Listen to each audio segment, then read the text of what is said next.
The unfolding cataclysm in Sudan will not be contained inside Sudan's borders.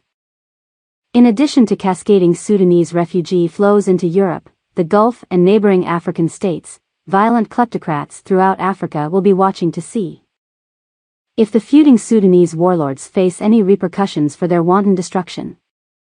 This is acutely evident in South Sudan, which shares deep history with the combatants and issues dividing Sudan, and possesses some of the same sparks that could ignite into a raging fire, potentially dwarfing what has unfolded so far in its neighbor to the north. As in Sudan, there are two primary and highly armed South Sudanese factions allied with numerous local ethnic-based militias.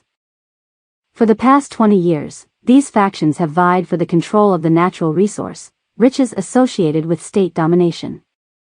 As in Sudan, corruption isn't an aberration, it is the operating system. State institutions have been hijacked to enrich the networks around President Salva Kiir and other South Sudanese power brokers feeding off government control. As in Sudan, there is a near total absence of accountability for mass corruption and mass atrocities.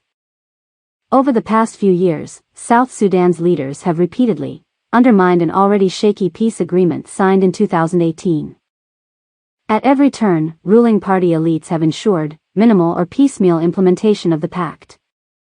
The modus operandi is to implement just enough elements to hoodwink the international community into head-in-the-sand inaction.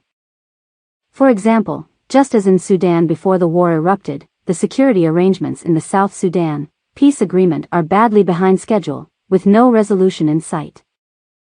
Officials have thumbed their noses at benchmarks established by the United Nations Security Council to meet implementation goals.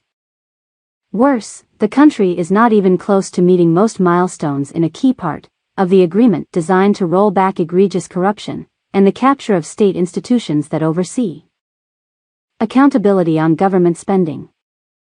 Yet the international community has only responded by issuing veiled threats, failing to hold officials accountable.